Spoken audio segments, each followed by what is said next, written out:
अताउल्लाह खान चकरमटी, सदर लिस्ट पेशावर पाकिस्तान पीपल्स पार्टी, जनाब खालिद खान अचर, जनरल सेक्रेटरी पेशावर पाकिस्तान पीपल्स पार्टी, जनाब दाऊद बरकी साहब इंशाअल्लाह और जमूंगा नूर चकम मौजूदा चेयरमैनान साहबान दी वर्करान साहबान अस्सलाम वालेकुम। दास्ता अताउल्लाह खान दे खबर वजाहत ورسره د پاکستان پیپلز پارټۍ په حیثیت د ورکر د دې مرحلو نه موږ هم تېر شوي وو. دا یاد ساتئ چې پاکستان پیپلز پارټۍ جیالګان دا په دې مشهور دي چې دا خو هغه سپایان دي چې کوم وخت کې سخت وخت راغی نو د پاکستان پیپلز پارټۍ هغه جیالو وړې خوړلي دي، 500 هغوی ځانونه نیولي دي. نو انشاءالله موږ د دې خبرې نه وروستو کېږو نه د دې یکجهتۍ اظهار نورعالم خان ته کوو چې سخت وخت د خدای راولي نه او چې راځي نو د دې خپلې خاورې دا کام چې څنګه تاسو ته وضاحت وکړو اضاءالله خان ولاړ وي تر هغې پورې چې تر څو پورې په دې وجود کې ساګانې وي دا د پاکستان پیپلز پارټۍ دا جیالګان به انشاءالله خپلې قربانۍ ورکوي په دې وعدې کې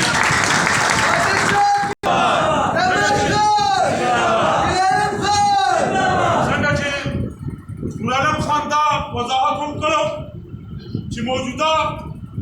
ما ته څه نقصان راورسېدو نو موجوده دا قیادت به د دې ذمهوار وي. دا دې پورې چې آیا د دا ګناه وکړه چې سند ګورنمنټ سند هاوس ته لاړ، آیا د دا ګناه وکړه چې دغه دا بجلي دا مهنګۍ د دې خلاف د اواز اوچت کړو. زما عزتمندو هغه ډول چې څنګه د پاکستان پیپلز پارټۍ دا نظریه وه هغه سابقه دنګلي نه دنګلي هغه حساب دی. زما عزتمندو زه پکې دا هم وضاحت وکړم ما دلته خپل یو څو چیرمینان صاحبان ولیدو اجاز خان او ورزی پوی نو هغه خبره راته یاده شوه چې د 2013 کې چې کومې ټیکټو پسې خلک ځان بیا وجلو په 2018 کې به خلکو ټیکټو پسې ځان وجلو. دا اوس موجوده چې دا کوم بیډ الیکشن و په هغې کې دې خلکو پسې ګرځېده دا آج چې دی نورعالم خان دا بیان کړو او هغه ما ته رایاد په دې شو چې یاره خلکو پسې به ټیکټ یې ګرځولې او چا به ټیکټ یې نه اخیستې. نو دا خو دا ثابته شوې ده په دې بیډ الیکشنو کې او هغه وضاحت سره سره